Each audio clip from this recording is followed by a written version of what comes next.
Nós estamos, neste domingo, iniciando mais uma série. Nós pregamos em série para que possamos expandir o tema, falar mais coisas sobre o tema, trazer mais conhecimento a vocês. Nós vamos falar neste mês sobre Páscoa.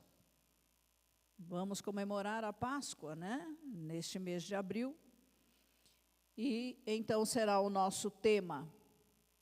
E como ponto de partida para o assunto, temos que falar da Páscoa judaica. Que a Páscoa, para nós cristãos, tem a ver, de certa forma, com a Páscoa judaica. Porque Jesus é o nosso Cordeiro Pascal. Ok? Hoje as músicas todas envolveram o tema do sacrifício substituto do Senhor Jesus Cristo por nós. A ceia do Senhor é um memorial. É algo que o Senhor estabeleceu para nos lembrar do que Ele fez por nós. Como foi dito, nós somos tendentes ao esquecimento. E por isso temos essa ordenança na igreja. São duas ordenanças, o batismo nas águas, que é uma vez só, e a ceia do Senhor, que nós comemoramos aqui na Winner mensalmente, para trazer à nossa lembrança o que Jesus fez por nós. Eu peço ao Espírito Santo, que é o nosso ajudador, que está em nós, que nos capacite neste momento, de ouvir a palavra, de nos expor a palavra de Deus, porque Deus e sua palavra são um só. Deus não se separa da palavra, a palavra não se separa de Deus. Se você quiser conhecer a Deus, você precisa conhecer a palavra. Se você não conhece a palavra, você não conhece a Deus. Porque Deus se revela através da sua palavra, principalmente. Ok? Ele se revela de outras formas, mas principalmente pela sua palavra. Você não pode dizer que ama Deus, se você não ama a palavra. Você não pode dizer que tem comunhão com Deus se você não se expõe à palavra de Deus diariamente. Eu quero ir por esse lado agora, porque nós só vamos ter uma igreja winner, uma igreja vencedora, uma família poderosa em Deus, se cada um de nós tiver fome da palavra de Deus. Fome, irmãos, fome. O que não se alimenta é raquítico, é fraco, é fácil de enganar. Então, Deus fala e nós precisamos saber o que Ele fala para nós. Que o Espírito tenha liberdade para usar esse canal aqui falho, ainda em transformação, e usar você para ouvir com reverência a palavra de Deus. Amém? No calendário, o nosso tema é a Páscoa judaica. No calendário judaico, há 3 festas que são as principais: a festa da Páscoa, a festa de Pentecostes e a festa de Tabernáculos. Há outras, mas essas 3 são as principais. E hoje vamos olhar para a festa da Páscoa judaica. O texto que nós vamos nos expor é longo.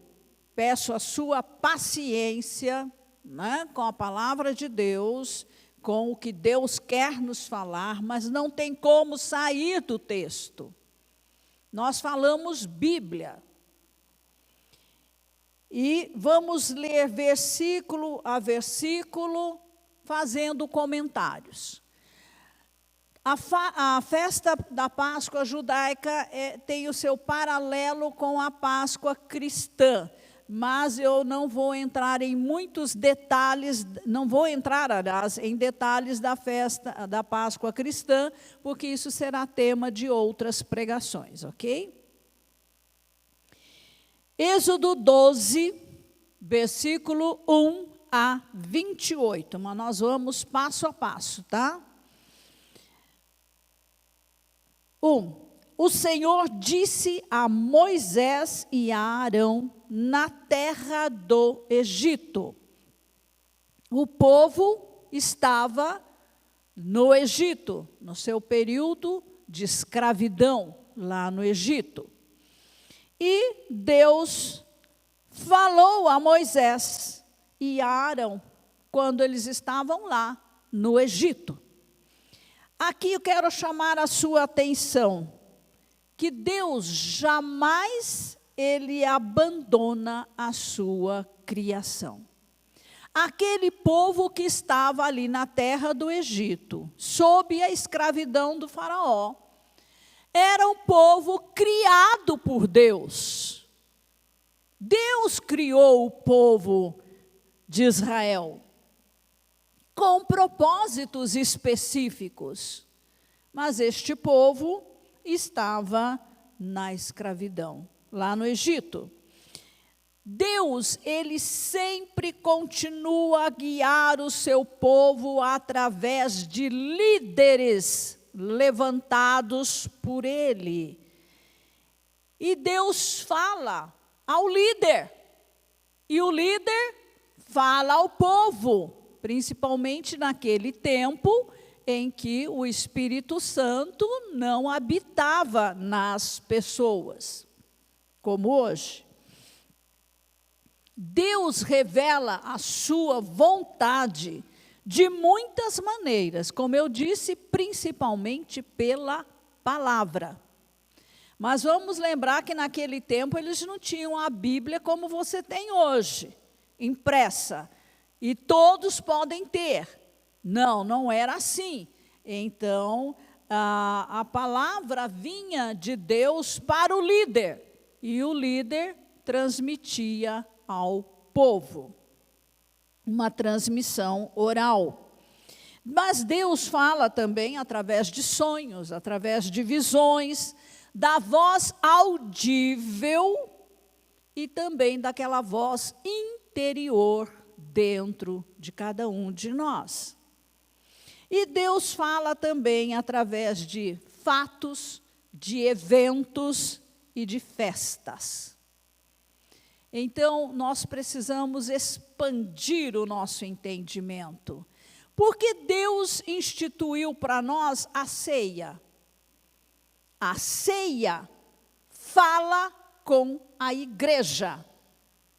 É uma celebração, é uma comemoração, uma ordenança que fala para a igreja. E a igreja precisa ouvir o que esta mesa significa para nós.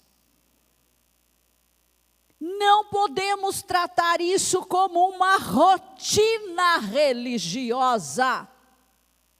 Assim como Deus instituiu a Páscoa para o povo judeu, e eles não devem tratar esta festa como uma simples rotina religiosa.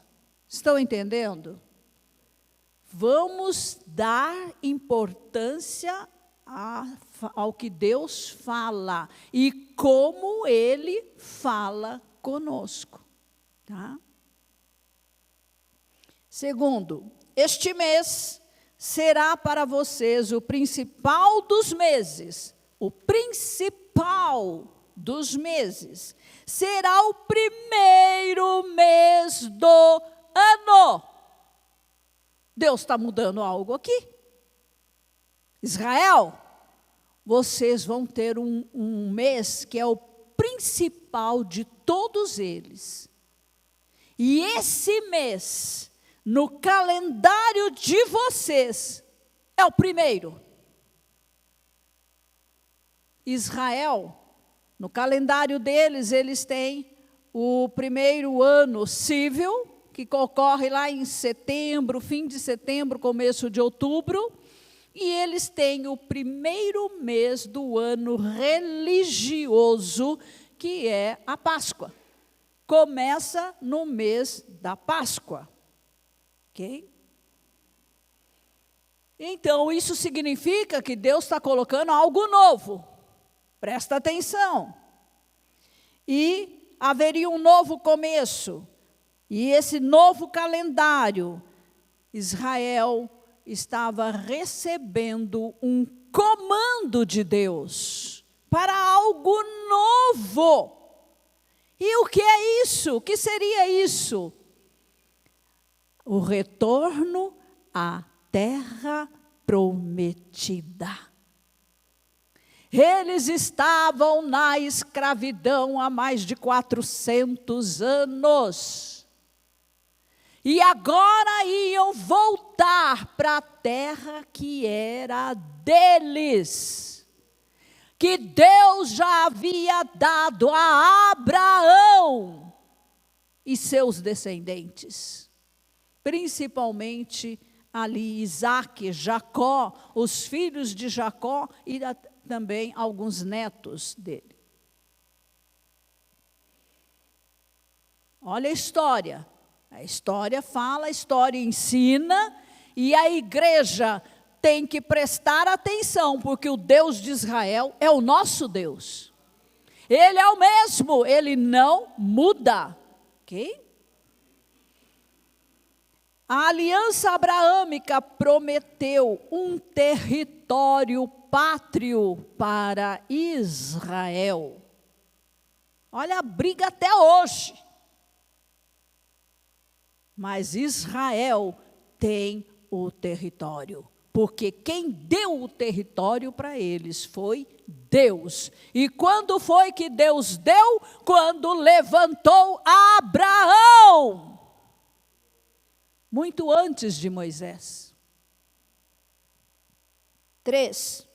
Falem a toda a congregação de Israel, dizendo, no dia 10 deste mês, cada um tomará para si um cordeiro segundo a casa dos pais, um cordeiro para cada família. Mas se a família for pequena, para um cordeiro, então o chefe da família convidará o seu vizinho mais próximo, conforme o número de pessoas, conforme o que cada um puder comer. Por aí vocês calcularão quantos são necessários para o cordeiro. A Páscoa devia ser uma observância de cada família. Família. Todos juntos, todos unidos, num mesmo propósito. E o Cordeiro Pascal era a figura central nesta celebração. No 10º dia, um cordeiro era selecionado para cada família. Se esta fosse muito pequena, então vamos juntar aí 2 famílias para celebrar a Páscoa. E aqui envolve tanto questões econômicas e também estavam ali envolvidas, né? Mas principalmente não deveria sobrar nada do cordeiro. Porque o que é santificado ao Senhor não deve ter um uso que não seja sagrado. Estão entendendo? Vão conhecendo Deus, Deus é assim. 5. O cordeiro será sem defeito, macho de 1 ano, podendo também ser um cabrito. O animal abatido era um animal novo e sem qualquer defeito ou enfermidade. Então, o animal tinha que ser examinado, para não se entregar algum animal que não tivesse valor. Para Deus não se dá resto. Tá? E aqui eu quero ensinar uma coisa para vocês, de não dar resto para o Senhor. Às vezes entra notas de dinheiro aqui na Winner, que eu não tenho coragem de fazer qualquer pagamento com essa nota, de suja, rasgada, conforme ela vem. Vocês sabem o que eu faço? Eu junto, mando ao banco para se trocar essas notas e o banco descartar estas notas, porque eu tenho vergonha de pagar quem quer que seja com uma nota tão rota, suja, de dinheiro que às vezes entra aqui. É pouco, viu, gente? Mas entra. E quem faz isso ainda não entendeu que para Deus não se dá resto, mas é o melhor, é o melhor. Escolha as melhores notas que você tem para poder trazer diante do altar, diante do Senhor. Não é o resto, não é o que você não tem nem coragem de pagar o pão na padaria e aí você traz aqui. Deus está vendo. Nesse período, então, o animal, seria guardado, examinado, conforme no versículo 6. Vocês guardarão o cordeiro até o 14º dia. Então, separa no 10º até o 14º, e esse animal estará sendo examinado. E todo o ajuntamento da congregação de Israel o matará no crepúsculo da tarde, no entardecer. Nesse período, o animal era examinado para ver se tinha algum defeito, alguma doença, e toda a congregação, então, sacrificava o animal por volta das 17 horas. 7. Pegarão um pouco de sangue e o passarão nas 2 ombreiras e na viga superior da porta, nas casas em que o comerem. Eu não sei se conseguiu projetar, conseguiu. Vocês estão vendo aí o sangue em cima e na lateral da porta. Na primeira Páscoa, lá no Egito, o sangue foi aplicado, então, às ombreiras e à verga da porta de cada casa. Quando Deus fala, o crente, aquele que crê em Deus, faz exatamente como ele fala. Não pode mudar nada, nada, nada. Nem acrescentar e nem tirar. Aprenda isso. Tinha que fazer exatamente como ele mandou. E isso atuou como uma medida protetora contra o anjo da morte. A porta é local de acesso à casa. E ali, vida ou morte. O anjo da morte ia passar sobre toda a terra do Egito. O povo de Israel estava lá dentro, lá no Egito. Tinha suas casas lá. O comando foi dado. Deus falou a Moisés para Moisés falar ao povo. E o povo tinha que obedecer. Porque a hora que o anjo passasse, onde não houvesse o sinal do sangue, ali haveria morte dos primogênitos. Porque lá dentro estava toda a família, inclusive com crianças, né? Uma coisa nós devemos aprender aqui. A obediência sempre traz bênção. E a desobediência traz morte, traz maldição. Castigo. 8. Naquela noite, comerão a carne assada no fogo, com pães sem fermento e ervas amargas. Mais tarde, os cordeiros passaram a ser cortados e cozidos, mas naquele tempo era assado. E a festa dos pães asmos acontecia junto com a festa da Páscoa. Então, na verdade, são duas festas acontecendo juntas. A dos pães asmos, ou pães sem fermento, e a Páscoa. As ervas amargas, e tinham que ser amargas, elas simbolizavam todo o sofrimento do povo de Israel durante a escravidão, até chegar à sua libertação. 9. Não comam do animal nada cru, nem cozido em água, porém assado ao fogo, a cabeça, as pernas e as vísceras.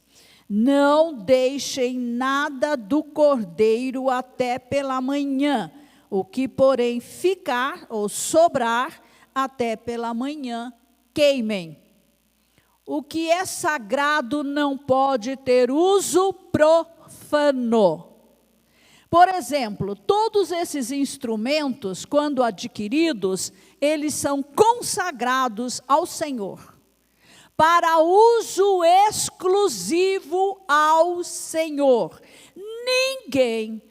Ninguém pode pegar um teclado e levar para uma festa mundana, profana. Ninguém, porque isso é uma abominação. Entenderam? Então, a carne do cordeiro não podia ser comida crua por causa do sangue. O cordeiro deveria ser assado e nenhum osso deveria ser quebrado. Depois, isso tudo apontando para Jesus, né? Nada deveria sobrar do cordeiro pascal. Mas, se sobrasse alguma coisa, deveria ser queimado, para que não houvesse um uso que não fosse o correto. Tudo que é sagrado deve ser usado de uma forma sagrada. Jamais pode ser usado de uma forma profana. Por exemplo, não poderia pegar o cordeiro, vamos deixar para o almoço, a gente come a sobra no almoço. Não, não poderia. O povo de Israel saiu do Egito e caminhou pelo deserto. Eles não carregaram muita bagagem, não era possível. Eles saíram o mais desimpedido possível para que eles pudessem andar apressadamente. Eles iam a pé e o exército egípcio vinha com seus carros. Então, vocês podem imaginar, né? E isso também fala de total dependência de Deus. Eu vou levar, senão eu vou passar fome no caminho. Não, tinha que depender de Deus todo o tempo. 11. E é assim que vocês devem comê-lo, já prontos para viajar, com as sandálias nos pés e o cajado na mão, comam depressa. É a Páscoa do Senhor. Então, a saída de Israel do Egito para deixar atrás a escravidão devia acontecer às pressas. O cordeiro pascal era comido com as pessoas estando em pé, de sandálias e vestidos para partir. Estes eram sinais externos da pressa que eles deveriam sentir por causa da ordem de Deus, porque um novo lar e um novo destino os aguardavam. 12. Porque naquela noite passarei pela terra do Egito e matarei na terra do Egito todos os primogênitos, tanto das pessoas como dos animais, e executarei juízo sobre todos os deuses do Egito. Eu sou o Senhor. E o que aconteceu? As 9 pragas anteriores já tinham ferido gravemente a população do Egito, mas nada pôde se comparar com a 10ª praga, que foi a morte dos primogênitos. Quando o anjo da morte, o anjo destruidor, passou pela terra do Egito, ceifou, matou todos os primogênitos. O que é primogênito? O filho mais velho. Todo filho mais velho na família foi ceifado, foi morto. E aí foi ceifado o filho de Faraó, que era considerado um deus, mas o anjo conseguiu matá-lo. 13. O sangue será um sinal para indicar as casas em que vocês se encontram.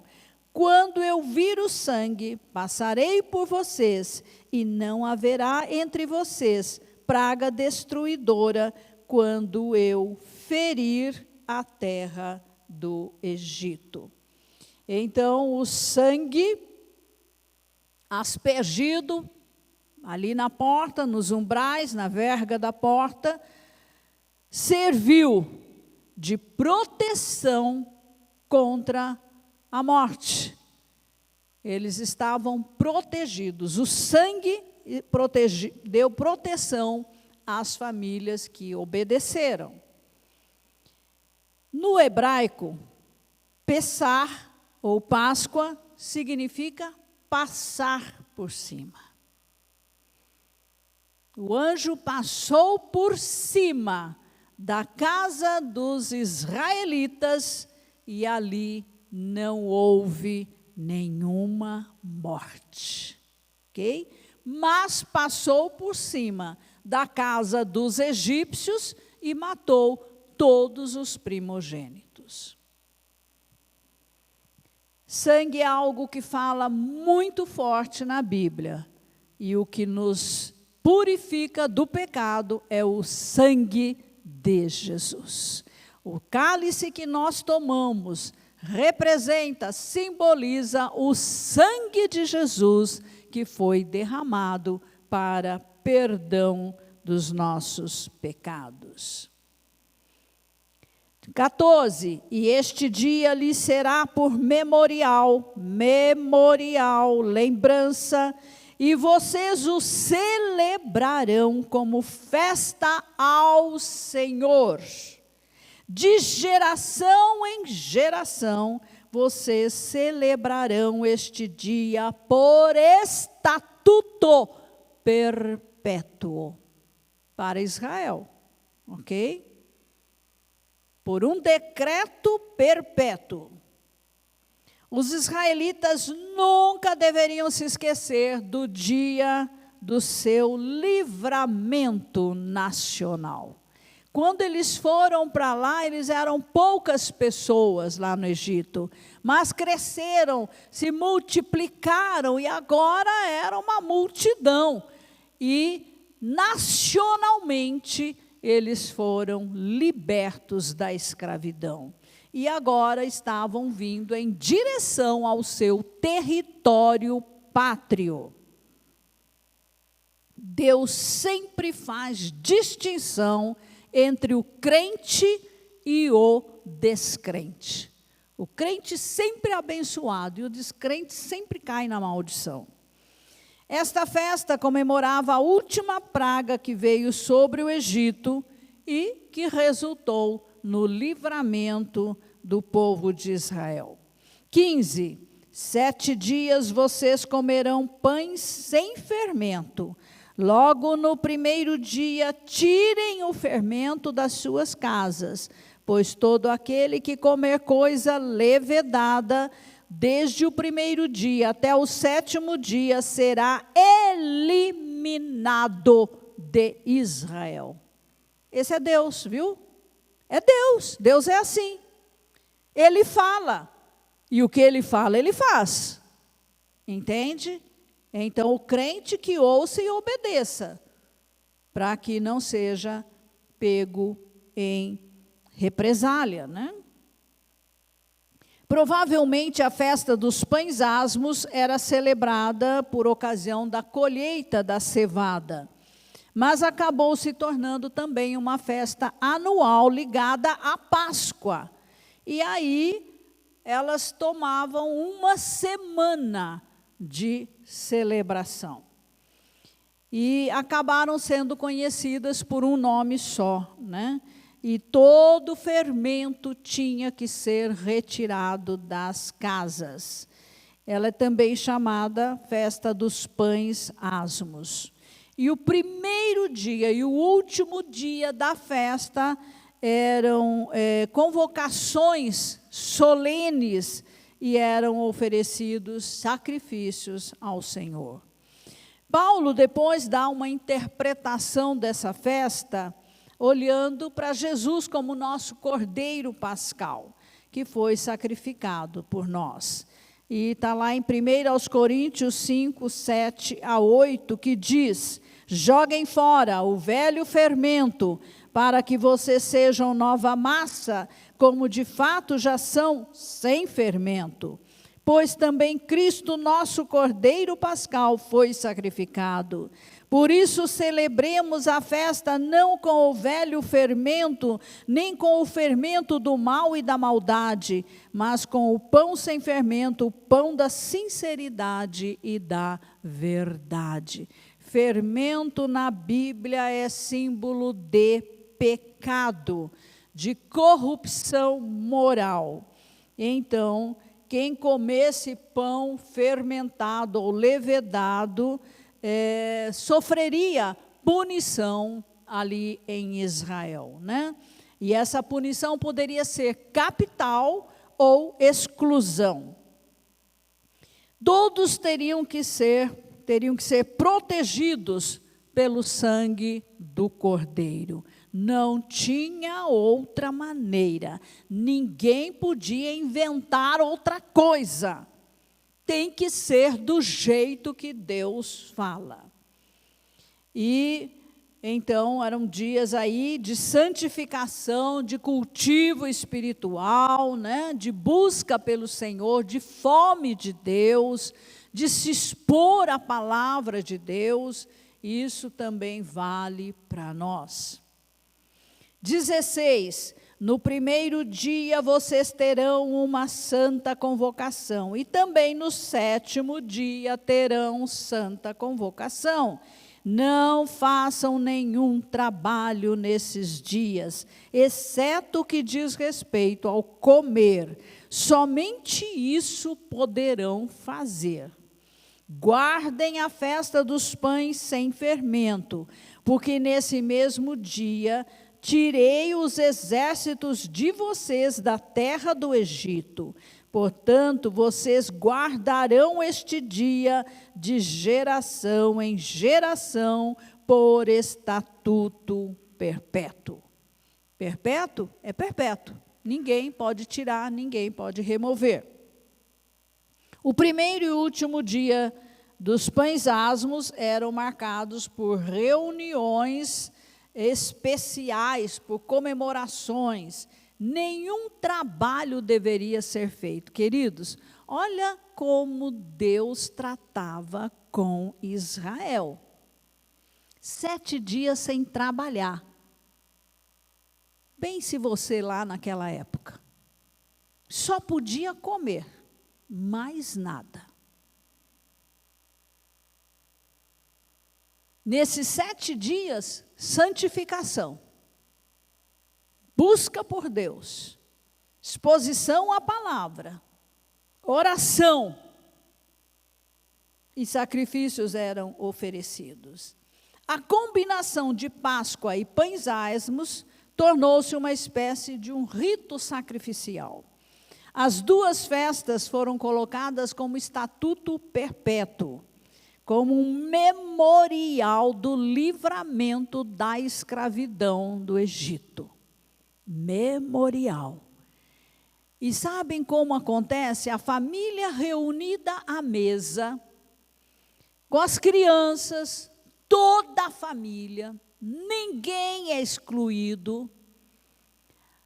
E a criança deve perguntar ao pai a razão por que estão comemorando a Páscoa, o que isso significa.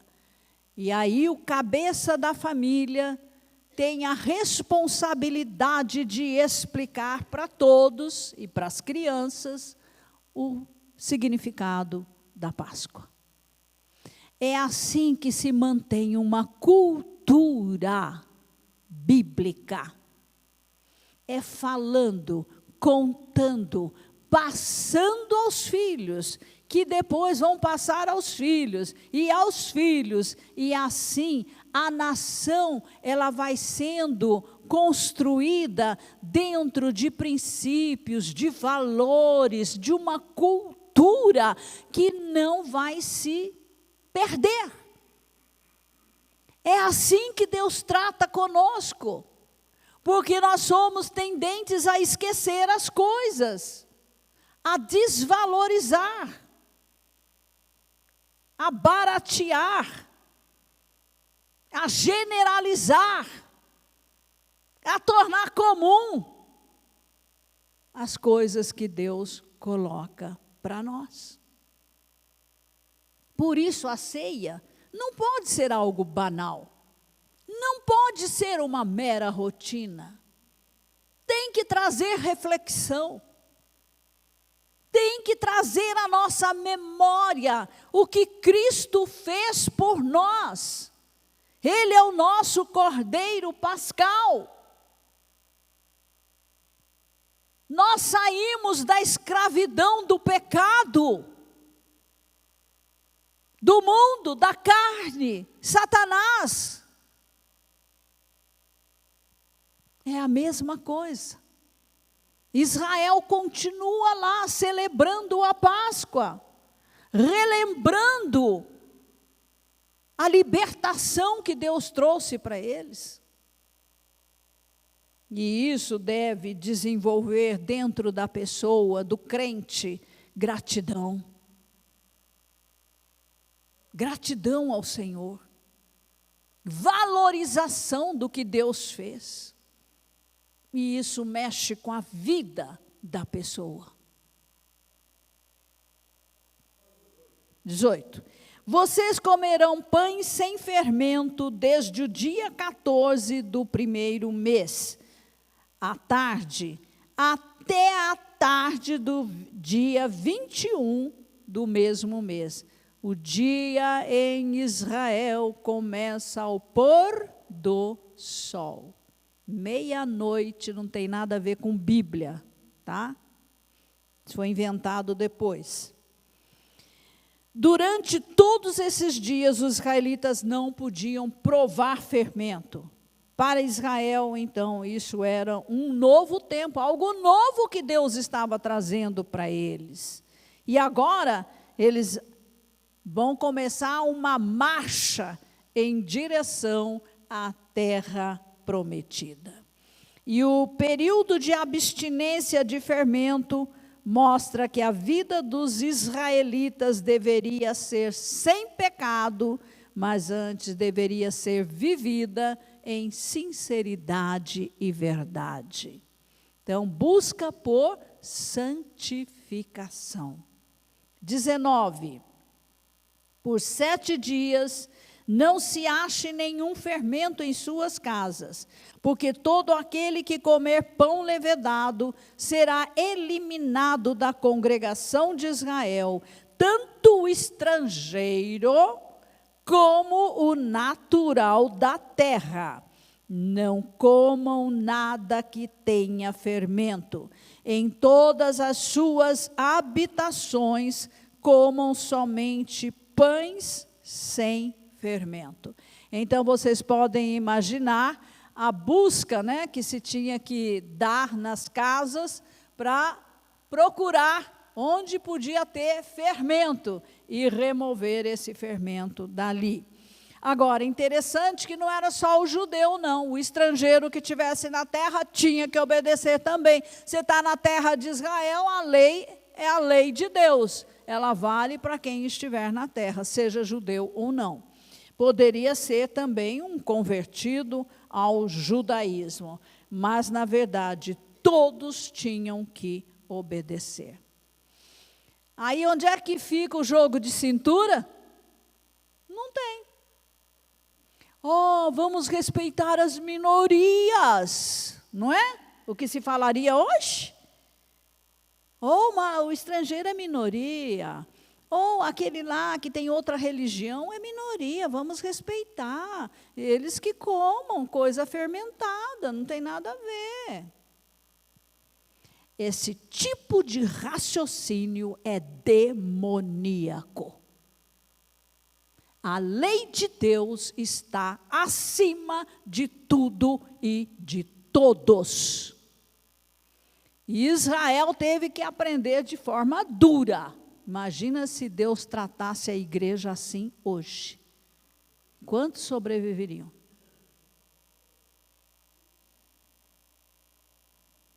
Rebeldia, rebeldia, rebeldia.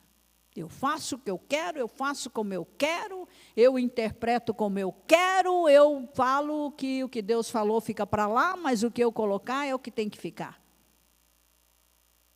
Queridos, nós temos poucos exemplos na nossa nação, mas tem um jovenzinho na nossa nação que, meu Deus, que ele continue assim, que ele não mude, porque ele enfrenta qualquer e diz na cara o que a Bíblia diz. Ele defende a palavra de Deus, ele defende os valores da palavra de Deus, doa a quem doer. Enfrenta teólogos desviados do Evangelho, enfrenta todo tipo de pessoa, das minorias, entendeu? E fala a verdade. Eu acho que vocês sabem de quem eu estou falando, né? Moisés chamou todos os anciãos e lhes disse: escolham e peguem cordeiros para as famílias de vocês e matem esses animais para celebrar a Páscoa. Então, veja, Moisés falou aos anciãos. O ancião era o líder, o cabeça de tribo. Havia várias tribos, então ele falava ao líder da tribo e o líder falava à sua tribo, a fim de que pudessem implementar a instituição da Páscoa e fazer os preparativos gerais para a festa. E também para a saída, né? Logo em seguida, a saída do Egito. 22. Peguem ramos de isopo, molhem no sangue que estiver na bacia, e marquem a viga superior da porta e suas ombreiras com o sangue que estiver na bacia. E que nenhum de vocês saia da porta da casa até amanhã. Não saia de dentro para fora, até amanhecer. Porque se sair é pego. Saiu debaixo do guarda-chuva de Deus. Aí vai tomar chuva mesmo. Vocês estão entendendo? Deus se obedece à risca. Não tem essa de interpretar o que Deus disse e facilitar. Não tem, não. É como ele disse, ponto. O hisopo era um arbusto de raminhos apropriados para aspergir líquidos em rituais religiosos. As ombreiras e a verga da porta eram aspergidas com o sangue do cordeiro sacrificado. Ninguém podia sair de casa, porque a proteção contra o anjo da morte estava dentro da casa e não fora. Fora estava exposto. 23.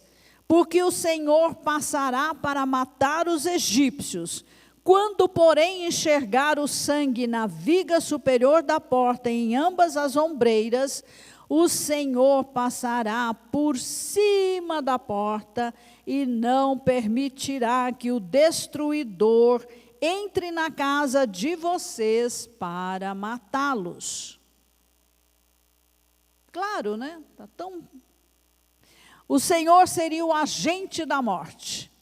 E onde tivesse o sinal do sangue, ali não aconteceria nada. 24. Portanto, guardem isso por estatuto para vocês e para seus filhos, para sempre. E quando estiverem na terra que o Senhor lhes dará, como prometeu, observem esse rito. Quando os seus filhos perguntarem, que rito é este? Respondam, é o sacrifício da Páscoa ao Senhor, que passou por cima das casas dos filhos de Israel no Egito, quando matou os egípcios e livrou as nossas casas. Tinha que contar para os filhos. Então o povo se inclinou e adorou, e os filhos de Israel foram e fizeram como o Senhor havia ordenado a Moisés e Arão. Então veja que golpe terrível foi esse que o Senhor trouxe sobre os egípcios rebeldes, que não ouviram a voz do Senhor e não deixaram o povo de Israel sair para adorar o seu Deus. Veja, se colocou como obstáculo para a adoração ao Senhor.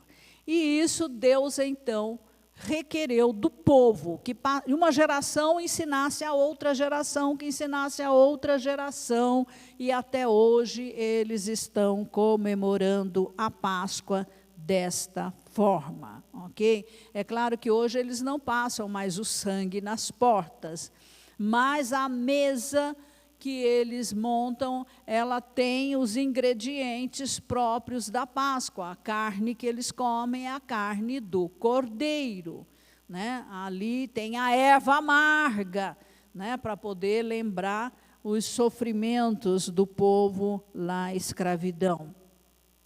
Então, isso é feito até hoje, né?